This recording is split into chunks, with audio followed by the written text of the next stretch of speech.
با سلام و درود به روز دهم از دوره 21 روزه آرامش عمیق خوش اومدید. امروز میخوام درباره موضوعی حرف بزنم که فکر میکنم هممون هر جایی که باشه دنبالشیم. خوشبختی.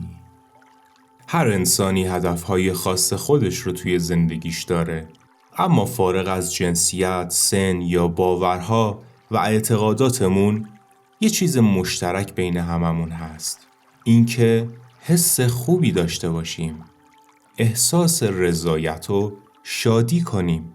اما خب واقعیت اینه که رسیدن به خوشبختی همیشه آسون نیست. هممون لحظه هایی از خوشبختی رو تجربه کردیم. یه هوای خوب، یه رابطه عاشقانه، یا زمانی که بعد از کلی زحمت به وزن ایدئالمون میرسیم یا به هدفی که تو ذهنمون داریم میرسیم. اما این لحظه ها همیشه موندگار نیستن. یه روز هوا بد میشه. رابطه‌ای که فکر میکردیم قراره تا همیشه بمونه تموم میشه و اون چند کیلویی که سخت کم کرده بودیم دوباره برمیگرده. و نتیجه چی میشه؟ حس بد، ناراحتی و ناامیدی. زمانی که اوضاع اونجوری که میخوایم پیش نمیره، حال خوبمون خیلی راحت تبدیل میشه به حال بد. برای همین هم همیشه در حال تقلا و تلاشیم تا اون حس خوب رو نگه داریم. به دنبال هوای بهتر سفر میریم. برای درست کردن رابطمون به روانشناس مراجعه میکنیم و اگه نشد خیلی زود دنبال یه رابطه دیگه میریم یا یه رژیم متفاوت میگیریم یا یه چالش تازه رو شروع میکنیم، بلکه دوباره احساس خوبی به خودمون پیدا کنیم. این دویدن مداوم برای چنگ زدن به چیزهایی که میخوایم و فرار کردن از چیزهایی که نمیخوایم یه چرخه بیپایانه که همیشه حس میکنیم یه چیزی کم داریم و خب این آدمو خسته میکنه. یه زمانی یه شهرداری بوده، شهردار یه شهر کوچیک کنار دریا، که بزرگترین لذتش این بوده که پا برهنه کنار دریا قدم بزنه و به صدای موجها گوش بده. اما هر چقدر که میگذره اون سنگریزه ها و صدفای تیز ساحل زیاد میشن و هر باری که این شهردار میرفته قدم میزده کف پاش زخمی میشده. یه روز که کلافه شده بود از زخم شدن پاهاش، یه جلسه با مردم میذاره و بهشون میگه که تصمیم داره کل ساحل رو با چرم بپوشونه تا بتونه راحت پا برهنه قدم بزنه. مردم با خودشون فکر میکردن و پچ میکردن که این داره چه ایده احمقانه ای رو میگه، ولی هیچ کدومشون جرأت نکردن چیزی به شهردار بگن، به جز یه بچه 7 ساله که بلند به شهردار گفت: آقای شهردار، چرا به جای اینکه کل ساحل رو با چرم بپوشونی خودت کفش نمیپوشی؟ ولی شهردار نمیخواست تغییر کنه. دوست داشت پا برهنه را بره. میخواست دنیا تغییر کنه، نه خودش. خوشبختی براش فقط زمانی ممکن بود که همه چیز اونجوری که خودش میخواست باشه و این همون اشتباهیه که خیلی هامون مرتکبش میشیم. ما نمیتونیم خیلی چیزها رو کنترل کنیم، مثلا آدمها رو، هوا رو، اتفاقها رو، حتی بدنمون بعضی وقتا باهامون را نمیاد. پس اگه خوشبختیمون رو مشروط کنیم به چیزهایی که دائما در حال تغییرن، هیچ وقت بهش نمیرسیم. حتی اگه ساحل پر از سنگریزه و صدفای تیز نباشه، شاید آفتاب خیلی شدید باشه یا بچه‌ها دور و برمون جیغ بزنن و اون آرامش رو ازمون بگیرن. همیشه یه چیزی هست که میتونه حالمون رو به هم بریزه. زمانی که خوشبختیمون رو مشروط میکنیم به چیزهایی که روشون کنترلی نداریم، همیشه یه چیزی هست که بتونه حالمون رو به هم بریزه. پس راه حل چیه؟ ساختن یه آرامش درونی. اون هم وسط همه این چیزهایی که نمیتونیم عوضشون کنیم. اینجاست که تمرین‌های آگاهی و کمتر واکنش نشون دادن به کار میان. همون تمرین‌هایی که توی روز اول تا 4 با هم دیگه انجامشون دادیم. هرچقدر که واکنشمون کمتر باشه، کمتر دنبال کنترل کردن شرایط میریم و کمتر هم از چیزایی که اذیتمون میکنن فرار میکنیم و این یعنی حتی وسط نارضایتی ها میتونیم طعم شادی رو بچشیم. هدف این نیست که دنیا رو بی‌نقص کنیم. هدف اینه که با چیزهایی که فکر میکنیم مانع خوشبختیمونن آشتی کنیم. هدف اینه که بتونیم به جایی برسیم که سختی‌ها، دردها، ناراحتی‌ها و ترس‌ها رو بپذیریم. بپذیریمشون. چرا؟ چون اینا بزرگترین و بهترین معلمای ما هن. به همون یاد میدن که چطور پذیرش و مقاومت درونیمون رو بالا ببریم. مخصوصاً در برابر شرایطی که نمیتونیم تغییرشون بدیم. خب حالا بریم سراغ مدیتیشن امروزمون. تمرینی برای رها کردن خواستن و دست برداشتن از جنگیدن با زندگی. و حالا با همدیگه شروع کنیم. یه جای راحت پیدا کن و بشین یا دراز بکش و آروم چشمات رو ببند. اگه نشستی بدنتو صاف نگه دار، اما راحت و رها. شونه هاتو بنداز پایین. اجازه بده جاذبه زمین شونه هات رو بیاره پایین. فکت رو کمی باز کن، به دندونات فاصله بده و پیشونیت رو باز کن. عضلات صورتت رو رها کن از تنش ها. یک دم بگیر و به آرومی بازدم کن.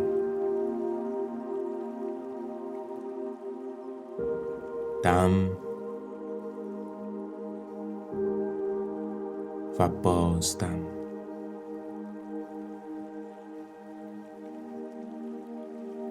با بازدم تنش‌های صورتت رو رها کن. دم بگیر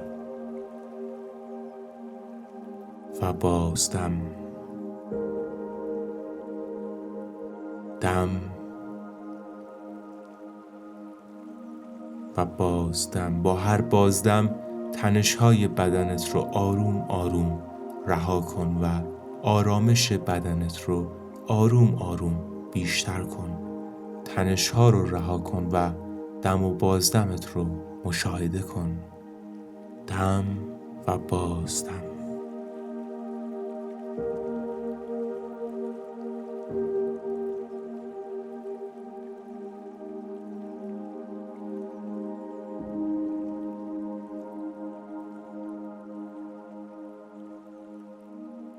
بدنت رو رها کن. عضلاتت رو رها کن و توجهت رو ببر به درون خودت.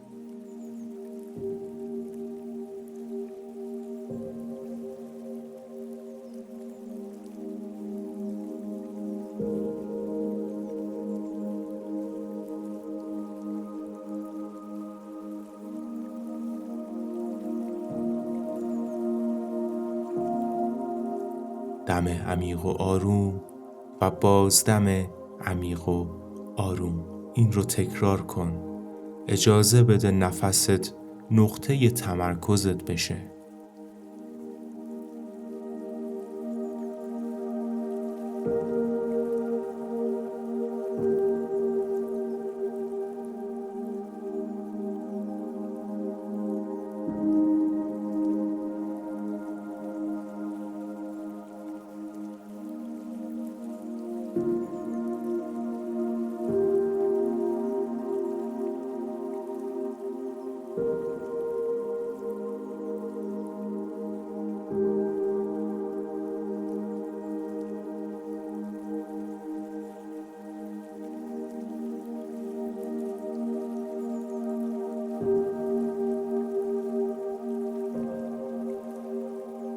آگاهیت رو همینجا نگه دار و هر وقت که حواست پرت شد فقط آروم و با مهربانی دوباره حواست رو برگردون به تنفست. دم و بازدم.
زمانی که نفس میکشی حواست باشه که تمرکزت کجا میره. حواس پرتیا میان به شکل احساسات، به شکل فکر، به شکل حس بدنی یا به شکل صداها. هر بار که چیزی حواست رو پرت کرد فقط ببین که چه واکنشی نشون میدی. میخوای به اون چیزی که حواست رو پرت کرده بچسبی یا ازش فرار کنی؟ آیا اون چیزی که حواست رو پرت کرده حس خوبی داره یا حس بدی داره؟ یا شایدم اصلا خنثیست؟ مهم نیست اگه یه حس آروم و لذت بخشه یا یه فکر مزاحم و ناراحت کننده. با همشون یه جور رفتار کن. نه بهشون بچسب، نه ازشون فرار کن. فقط سعی کن به هر چیزی که میاد بگی باشه. نه اینکه بگی میخوامش یا نمیخوامش. فقط بگو باشه، من این رو میپذیرم. این چیزیه که الان وجود داره. حالا خودت ادامه بده. با تنفست بمون. دم و بازدم.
ببین آیا میتونی با هر چیزی که ظاهر میشه بدون وابسته شدن یا فرار کردن کنار بیای یا نه؟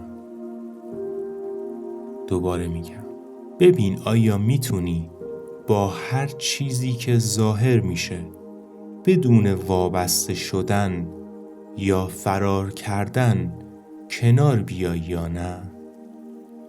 اگه حس آرامش سراغت اومد ازش بپذیر، اما بدون وابستگی. اگه ذهنت پر از فکر شد فقط بپذیر که ذهنت فعاله. اگه یه حس ناراحت کننده ظاهر شد ببین میتونی باهاش بمونی. فقط نگاش کن، فقط تماشاش کن. ببین تغییر میکنه یا نه.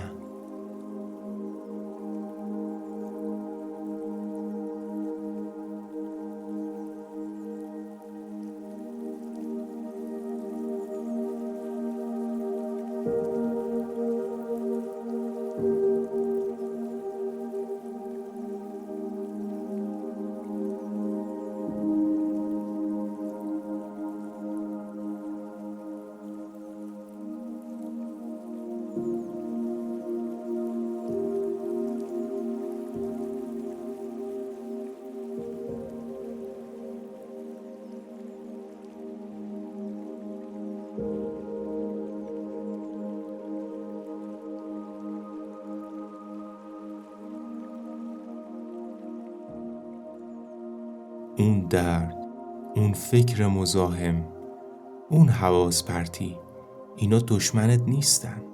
اینا معلماتن.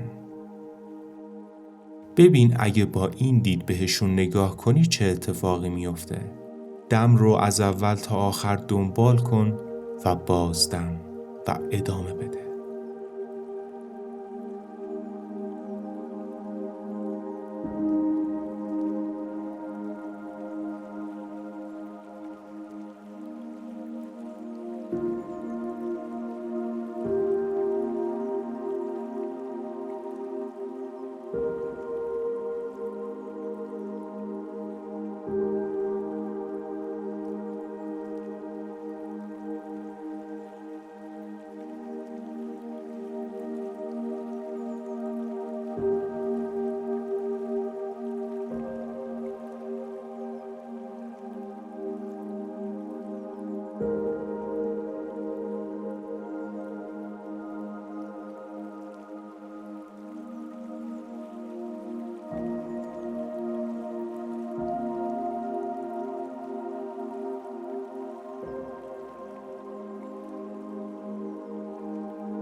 ببین ذهنت الان کجاست.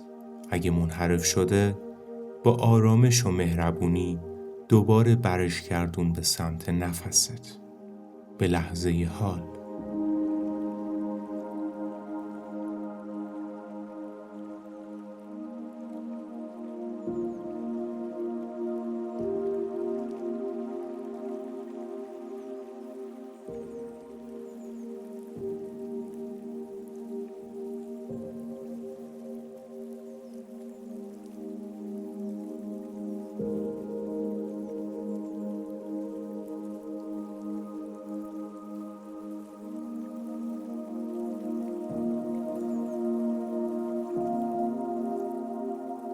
سعی نکن به چیزی واکنش نشون بدی، چه خوشایند، چه ناخوشایند، چه خنثی، هر چیزی که هست فقط بذار باشه.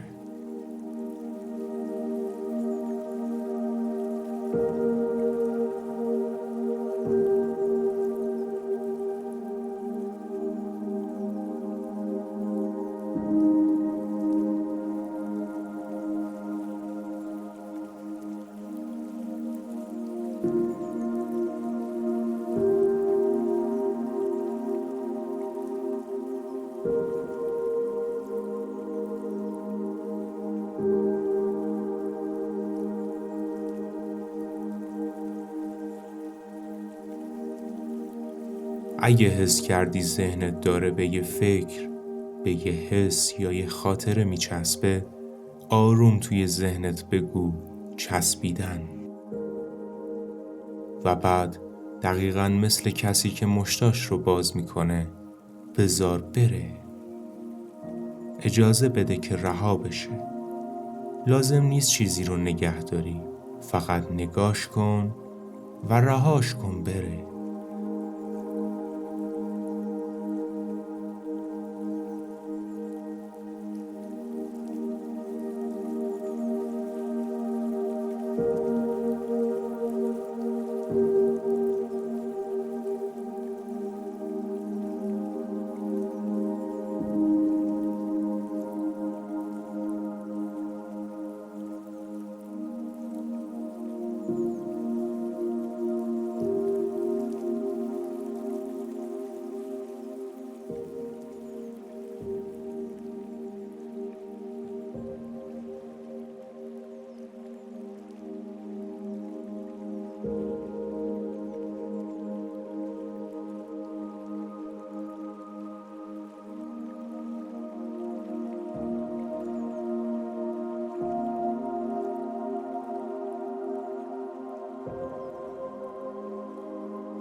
اگه دیدی از یه حس ناخوشایند داری فرار میکنی، این بار توی ذهنت بگو فرار کردن و اجازه بده که اونم بیاد و بره، بدون مقاومت و بدون درگیری. اجازه بده هر چیزی که هست خودش رو نشون بده، بدون اینکه تو رو با خودش ببره یا تو بخوای ازش فرار کنی. فقط نگاش کن، فقط حضور داشته باش و الان دوباره برگرد به نفست.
بیشتر رنج هامون از وابسته شدن به چیزهایی که دوست داریم و فرار کردن از چیزهایی که اذیتمون میکنن میان. و زمانی که کم کم میفهمیم که بیشتر رنج هامون از کجا میان، آگاهیمون بیشتر میشه. آگاهیمون گسترش پیدا میکنه. مدیتیشن یه ابزار فوق‌العاده است که کمک میکنه این الگوهای ذهنی تکراری رو آروم آروم بشناسیم و رهاشون کنیم. مدیتیشن مثل یه کفش چرمیه که کمک میکنه زمانی که پامون به سنگی یا یه صدف تیز میخوره آسیب نبینیم. مدیتیشن کمک میکنه که توی شرایط سخت صبورتر، آرومتر و قویتر باشیم. مثلا به جای اینکه وسط یه ترافیک سنگین عصبی بشیم یا زمانی که دوستمون 15 دقیقه دیر کرده ناراحت بشیم، یاد میگیریم که شادیمون رو وابسته به شرایط بیرونی نکنیم. خیلی از اتفاقات زندگی دست ما نیستن و ما نمیتونیم کنترلشون کنیم. پس منطقیه که رها کردن و پذیرفتن رو یاد بگیریم تا حتی توی شرایط نچندان ایدئال همچنان احساس خوبی داشته باشیم. خب حالا ازت میخوام که توجهت رو به جایی که هستی برگردونی، به جایی که نشستی یا خوابیدی.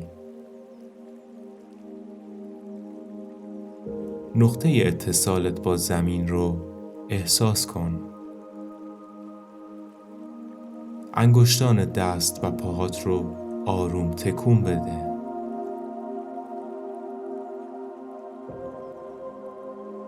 یه لبخند بزن.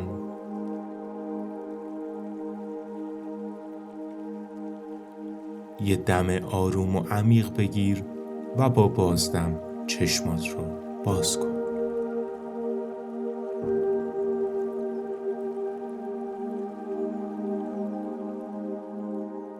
خب به تبریک میگم.